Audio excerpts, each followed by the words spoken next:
हाय, good morning. मी शुभांगी स्वागत करते तुमचं आपल्या एका नवीन ब्लॉगमध्ये. आणि आज आहे संडेची सुरुवात तर निवांतच झालेली आहे, कारण आज मला सुट्टी असते. मग मस्त फ्रेश होऊन चहा बनवला आणि आमच्या सर्वांसाठी नाश्ता बनवत होते.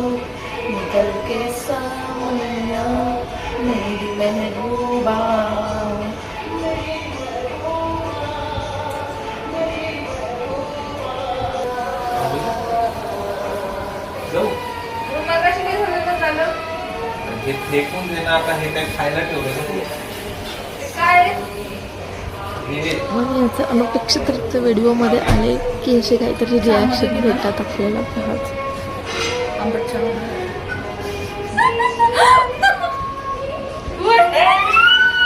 असं नाही करायचं वहिनी.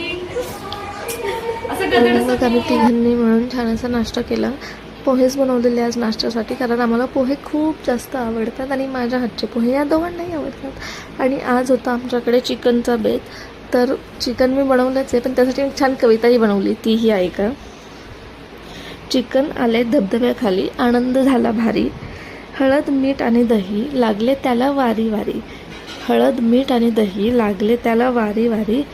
लिंबू पिळून रगडून काढले, लिंबू पिळून रगडून काढले, मेहनतीला नाही जोड. लिंबू पिळून रगडून काढले, मेहनतीला नाही जोड. मसाल्यांच्या या युतीमुळे वाढली चवीची ओढ. मसाल्यांच्या या युतीमुळे वाढली चवीची ओढ. कढईत कांदा टोमॅटो, कढईत कांदा टोमॅटो तेलात गेले पोहायला. कढईत कांदा टोमॅटो तेलात गेले पोहायला. चटका बसताच लाल झाले, लागले छान दिसायला. मग आले ते वाटण खास, रंगात रंग मिसळला. मग आले ते वाटण खास, रंगात रंग मिसळला. एकजीव होऊन सगळा मसाला सुवास सगळीकडे पसरला.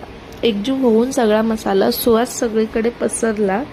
तिखट मीठ अन मसाले आले, तिखट मीठ अन मसाले आले. चिकन पडले त्यात, पाणी घालून वाफेवर शिजला. झणझणीत चिकनाचा बेत छान.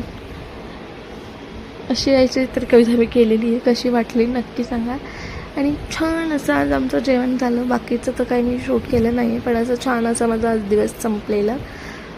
मस्त होता, चिकनही मस्त झालेलं, छान मज्जा आली जेवणात. आणि आज संडे खूप भारी गेला. तुमचा कसा गेला नक्की सांगा. आणि आजचा ब्लॉग आपण इथेच एंड करतो आहे. थँक्यू. लाईक करा, शेअर करा, सबस्क्राईब करा, कमेंट पण करा. Thank you for watching.